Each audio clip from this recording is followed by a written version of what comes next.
안녕하세요, 제이크입니다. 반갑습니다.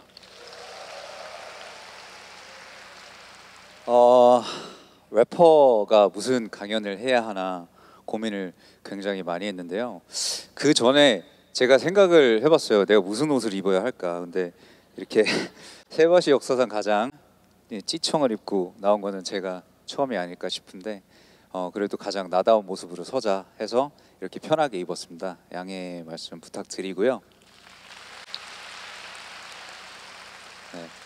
제가 무슨 말씀을 드릴까 고민을 좀 해보다가 제가 직업으로서의 래퍼로 10년 이상을 살아왔어요. 그동안 제가 느낀 점들과 그리고 여러분들께 전달드리고 싶은 메시지가 있어서 이렇게 서게 되었습니다.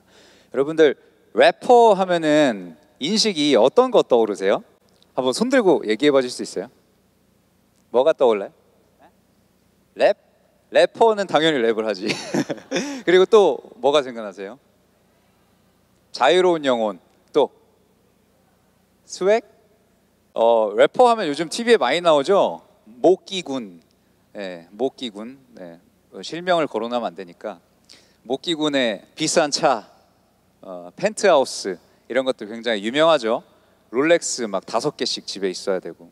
저는 전자시계를 찾는데 저는 사실 그렇게 부유한 래퍼는 아닙니다. 제가 이렇게 얘기를 하면 몇몇 분들은 왜 나름 유명한 사람인데 왜 부유하지 않은 삶을 살고 있지? 선택을 했나? 무소유인가? 전혀 그렇지 않고요. 저도 굉장히 부자가 되고 싶은 사람 중에 하나지만 살다 보니까 생각처럼 풀리지 않을 때가 더 많더라고요. 그래서 제가 음반을 만들어 오면서 겪었던 이야기들 그리고 그 안에서 제 가정사에서 느꼈던 바들을 좀 이야기들 해드리고 싶어서 이렇게 자리에 서게 되었습니다. 제가 20살 때쯤이었어요. 아버지께서 행방불명이 되셨어요. 누구나 다 조금씩은 가정사가 있지만 전 특이하게 행방불명이 되셔서 웃으면서 얘기하면 굉장히 어색한데 진지하게 이야기를 하면 또 너무 분위기가 싸해지더라고요. 금전적인 문제로 아버지께서 행방불명이 되셔서 아직도 찾지 못하고 계세요. 그리고 27살 때쯤에는 어머니께서 돌아가셨어요. 불행히도 스스로 선택을 하셨고요. 그렇게 살면서 사실은 가정도 그렇게 부유하거나 그렇게 살지는 않았어요. 그랬기 때문에 아르바이트를 굉장히 많이 했었어야 했고요. 27살 어머니가 돌아가셨을 27살 때쯤에는 저 친구들도 이제 다 같이 저와 같이 음악을 시작했던 지금은 유명한 뭐 디플로라든지 뭐 쌈디라든지 이런 친구들이 같은 세대로 음악을 시작을 했을 때였었어요. 근데 그때 당시에 제 별명이 뭐였는지 아세요? 제 별명은 알바몬이었어요. 아르바이트를 너무 많이 해서 어쩔 수가 없더라고요. 래퍼면은 멋이 있어야 되는데 멋있는 옷 막 이런 거 알바해서 저도 열심히 돈 벌어서 사는 거예요. 돈이 많아서 사는 게 아니라 멋있어 보이고 싶으니까 아르바이트를 해서 새 신발도 사고 그리고 음악을 만들려면 생각보다 돈이 굉장히 많이 들어요. 여러분들이 아실지 모르겠지만 한 곡의 곡을 싱글을 발표를 하는데 어느 정도가 들 거라고 생각하세요? 네. 최소한 아무리 안 들어도 단 한 곡의 곡을 발매를 하려면 최소한 200만 원에서 300만 원 정도의 돈이 필요해요. 그것도 굉장히 낮은 가격으로요. 원래는 더 많이 드는데 그래서 아르바이트를 할 수밖에 없었던 그런 시절이었어요. 아르바이트를 하면서 에피소드가 하나 있는데 제가 굉장히 많은 알바를 했었거든요. 닭갈비집에서 불판도 닦아보고 PC방에서 또 아르바이트도 해보고 공장에서 일도 해보고 인형탈 아르바이트를 한 적이 있어요. 저는 되게 재밌겠다라고 느껴서 했는데 현실은 전혀 그렇지 않더라고요. 저는 그때 무슨 인형탈을 썼냐면 스펀지밥 인형탈을 썼어요. 스펀지밥 인형탈 노랑 타이즈 입고 불행히도 바지는 타이즈를 주더라고요. 보통 이렇게 부직포로 된 걸 줄 알았는데 살이 살짝 비쳐서 좀 창피했던 그런 기억이 있어요. 스펀지밥으로 의무를 다 하고 있을 때 제가 이렇게 아르바이트라는 행사장에 유명한 래퍼분들이 친구들하고 이렇게 놀러 온 날이 있었어요. 놀러 와서 야 우리 저 스펀지밥하고 사진 찍자 와 하고 이제 몰려오는 거야. 나도 래퍼인데 그 순간만큼은 스펀지밥이니까 이제 맞아줬죠. 반갑게. 보통 이제 아이들하고 사진을 찍어주기 때문에 되게 귀여운 포즈를 취한단 말이에요. 막 이렇게 와 막 이런 포즈 취하는데 그 안에 있으면 내가 아닌 게 돼요. 내가 진짜 스펀지밥처럼 느껴지고 막 그렇게 되는데 그때 장난기가 발동해서 포즈를 하나 둘 셋 이런 포즈를 이렇게 스웩 있게 포즈를 취해줬더니 흠칫 놀라면서 이렇게 안에 누가 있는지 계속 확인하려고 하더라고요. 나도 래퍼인데 이제 거절을 하고 겨우겨우 돌려보냈던 그런 우픈 사연도 있고요. 그리고 공장에서 아르바이트를 할 때는 지방으로 내려갔었어야 했어요. 그래서 제가 월요일부터 일을 한다 치면 일요일 날 미리 내려가야 하잖아요. 그래서 미리 내려갔었는데 생각을 해보니까 잠을 어디서 자지?를 생각을 안 하고 내려간 거야.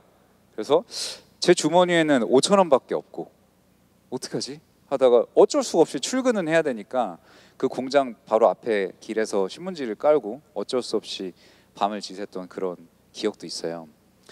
굉장히 궁상맞은 일이죠. 사람들이 물어보더라고요. 너는 불안하지 않니? 너가 직업도 없이 그렇게 래퍼는 너무 막연하지 않아? 그걸로 어떻게 먹고 살 수 있겠어? 근데 제가 이 삶을 택했던 이유 중에 가장 큰 건 어머니의 그 죽음에서 느낀 바가 커서 그것을 택했어요. 제일 크게 느낀 게 뭐였냐면 어머니가 사실 갑작스럽게 마음 아프게도 되게 갑작스럽게 돌아가셨는데 그러고 나서 바로 느꼈던 게 어쩌면은 나도 내일 이 세상을 떠날 수 있구나. 이것을 되게 많이 느꼈어요. 어쩌면 갑자기 나도 큰 병에 걸릴 수도 있고 사고가 날 수도 있고 생각보다 인생이 짧구나라는 걸 느꼈어요.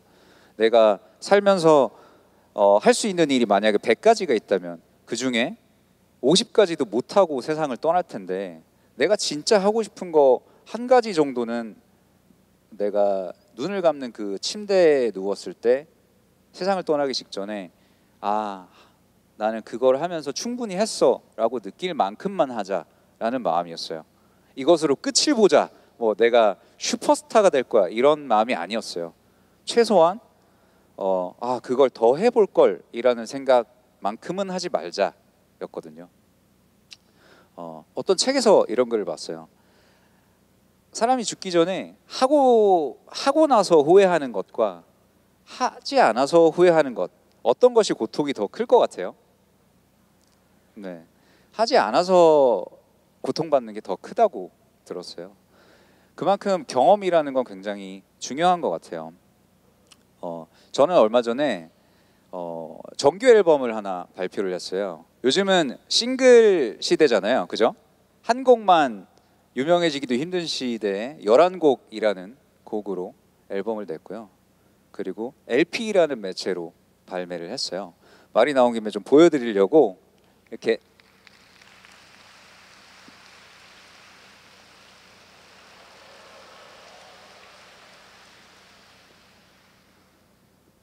예쁘죠? 네, 소비자가 33,000원이고요. 네, 사실 요즘 많이 사용하는 매체는 아니에요. 근데 이거를 해야만 하는 이유가 저는 뭐였을까요? 진짜 단순했어요. 이걸 안 하면 후회할 것 같아서. 네, 내가 죽기 전에 정말 후회할 것 같은 거예요. 주변에 만류도 굉장히 많았어요. 요즘은 CD도 안 사는데 누가 LP를 사겠어. 특히 요즘 유명한 래퍼 친구 중에 디플로우라는 친구가 있는데 그 친구가 야 이거는 너무 리스크가 크니 한 번 더 생각을 해봐라. 계속 들고 있으니까 너무 장사꾼 같네요. 네. 해봐라. 그래서 주변에 만류가 굉장히 많았는데도 이거를 했던 이유는 내가 하고 싶잖아. 하고 싶고 이거를 내가 후회할 것 같다면은 지르는 게 낫지 않을까? 요즘 뭐 지름신 이런 얘기도 많잖아요. 그래서 이 앨범으로 어떻게 됐을 것 같아요? 많이 팔았을 것 같아요? 예, 완전 망했죠. 폭망이라고 하죠, 요즘 말로. 폭망을 했어요. 그래서 개인 빚으로 3천만 원 정도의 빚을 지게 되고, 그리고 뭐 그렇게 부유하지 않은 삶, 더 부유하지 않게 살고 있는데, 그럼에도 저는 전혀 후회를 하지 않아요. 너무나 자랑스러운 앨범이고, 그리고 저의 이야기가 굉장히 많이 녹아 있어요. 여러분들 시간 되시면 홍보하는 게 아니라 정말 꼭 한번 들어봐 주셨으면 좋겠어요. 이렇게 리스크를 안으면서 제가 이 행위를 한 이유는 정말 첫 번째로 꼭 말씀드리고 싶은 부분이에요. 사람은 다 육체가 있고 영혼이라는 게 존재하잖아요. 영혼은 눈에 보이지 않지만, 근데 그 영혼이 포만감을 느끼는 일을 했으면 좋겠다라는 생각을 했어요.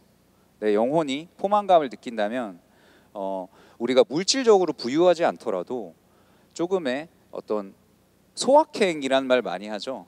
저는 그런 행복을 되게 많이 느꼈어요. 되게 오랜만에 이 LP라는 것을 기다리면서, LP가 한국에서는 제작이 안 돼서 체코로 보내서 받는 기간이 6개월이었어요. 그 6개월 동안 엄청 설레고 되게 오랜만에 설레고 그런 시간을 보냈었는데, 여러분들한테도 꼭 드리고 싶은 말씀이에요. 영혼의 포만감을 느끼는 일들, 그것이 아주 사소한 것일지라도 조금씩 찾아서 해보신다면 굉장히 뜻깊지 않을까 하는 생각을 해요. 우리가 아무리 소확행을 주장하며 살더라도 자본주의 사회에 살고 있어요, 그죠? 그래서 누구나 다 부자가 되고 싶은 건 사실인데, 저는 그런 생각이 들더라고요. 누구나 원하는 화려한 삶, TV에 나오는 뭐 10억 대박 뭐 장사, 뭐 대박이 난 서민갑부, 이런 것들 굉장히 많잖아요. 근데 잘 생각을 해보면 그런 것들은 정말 상위 2%? 어쩌면 0.2%일 수도 있어요. 그런 행복한 것들만 TV에서 비춰주다 보면 상대적으로 박탈감을 굉장히 많이 느끼게 될 거라고 생각을 해요. 그래서 제가 느낀 게 뭐였냐면, 이 나머지 98%의 인생의 의미는 무엇인가? 우리가 여기 앉아 있는 사람들은 사실상 나머지 98% 안에 속할 확률이 훨씬 높은데, 돈을 벌지 못하는 사람들, 그런 사람들은, 그러니까 우리는 가치가 없는 삶인가요? 가치가 없나요? 아니죠. 각자 나름의 다들 가치가 있다고 생각을 해요. 아까 제 그 강연 제목 중에 돈이 중요하지 않은 삶을 사는 법을 타이틀로 내세웠잖아요. 그런 것은 없습니다. 사실은 전혀 없어요. 하지만 돈이 중요하지 않은 것처럼 사는 게 되게 중요한 것 같아요. 내가 어떤 일을 쫓고 내가 원하는 것을 쫓아가면서 그것을 성취하는 것에 포커스를 맞춘다면은 행복이라는 것이 내 손에 쥐어질 거라고 여러분들께 확신을 드릴 수 있어요. 요즘은 청소년들 사이에서 힙합이 굉장히 유행인 걸로 알고 있어요. 래퍼가 되게 꾸민 친구들도 많고, 그래서 청소년분들께 당부하고 싶은 말씀이 하나 있는데요. TV에서 나오는 것들, TV에서 화려하게 비춰지는 것들은 거의가 가짜예요. 거의가 꾸며진 것들이고 과장된 것들이라는 걸 절대 잊으시면 안 돼요. 래퍼들이 돈 자랑을 하고 스웩 뭐 이렇게 하는 이유는 거기에 초점을 맞추지 마시고, 걔네들이 난 이렇게 이뤄냈어, 나는 내가 너무 자랑스러워, 나의 성취를 봐줘, 이거거든요. 근데 우린 그것을 까먹어요. 그래서 우리는 그 성취에 집중을 해서 우리도 살면서 내가 원하는 것, 나한테 어울리는 옷이 뭐지? 어울리는 헤어스타일이 뭐지? 이런 자잘한 것들을 찾아서 내가 거울 안에 나를 마음에 들게 바꿔간다면 얼마나 나은 삶이 될까 하는 생각을 해봤어요. 제일 많이 듣는 질문 중에 힙합이 뭔가요? 라는 질문을 되게 많이 해요. 여러분들도 혹시 궁금하신가요? 힙합은 그냥 힙합이에요. 사실 굉장히 오그라드는 질문인데, 제가 그래서 생각한 힙합은 내 안에 이고를 발견하고 나다운 방식으로 내뿜는 것이라고 생각을 해요. 그게 뭐 패션이 됐건 스타일이 됐건 요리가 됐건 뭐 공부가 되었건 운동이 되었건 나만의 방식으로 내뿜는 게 굉장히 중요하다고 생각을 합니다. 우리는 어쩌면 98% 안에 드는 평범한 사람들일지 모르지만, 우리도 각자 우리만의 멋이 있고 각자만의 다들 드라마가 있다고 저는 확신해요. 그죠? 네, 제가 드리고 싶은 말씀은 이거예요. 너무 화려함에 끌려다니지 마시고 거기에 눈을 옮기지 마시고 저한테 스스로한테 눈을 가지고 와서 내가 진짜 원하는 것이 무엇인지를 찾아서 조금씩 나간다면은 거울 안에 내 모습이 내가 봐도 쿨한데 라고 느껴지지 않을까 하는 생각을 합니다. 네, 제가 준비한 강연은 여기까지였고요. 마지막으로 제가 앨범 수록곡 중에 가사가 꼭 들려드리고 싶은 가사가 있어서 한 곡을 가지고 왔어요. 네, 그걸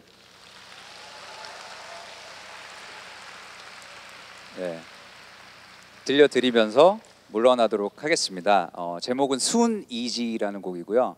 곧 좋은 일이 생길 테니까 너무 복잡하게 생각하지 말자, 이런 내용이에요. 들려드리고 물러나겠습니다.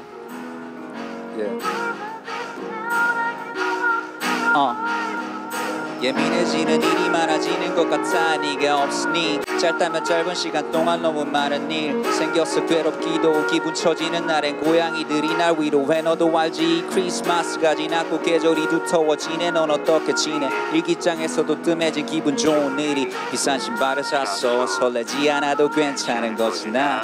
우리 같이 넘긴 달력들이 많아. 비교했었지 잘 나가는 애들과 얼마나 내가 초라해 보이는지에 대해 베개와 얘기를 나누면서 자존심을 내세우길 반복했어. 아닌 척 해봐도 나를 받아들이는 것만큼 멋진 일이 없더라고. 우린 있는 그대로도 아름다운 자식들이니까. 그래도 우리 나이 먹어도 늘 어린이야. 너무 낙담하지 마 bro. 하루 이틀도 아니잖아 그냥 가 앞으로. 이런 말 함부로 안 하는 거 잘 알지. 넌 잘 될 거라고 임마. 터져 막 광화문에 켜진 수많은 촛불이 말해주는 것 같아. 우린 잘하고 있는 거라고.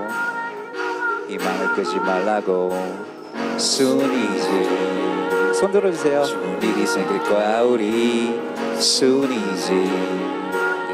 기다린 만큼 너는 빛날 거야. 뭐라고요? Soon easy. 한 번 더. Soon easy. Soon easy. 좋은 일이 곧 생길 거라고. 좋은 일이 곧.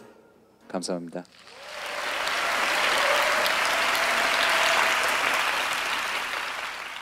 지식을 나누고 성장합니다. 경기도 지식캠퍼스.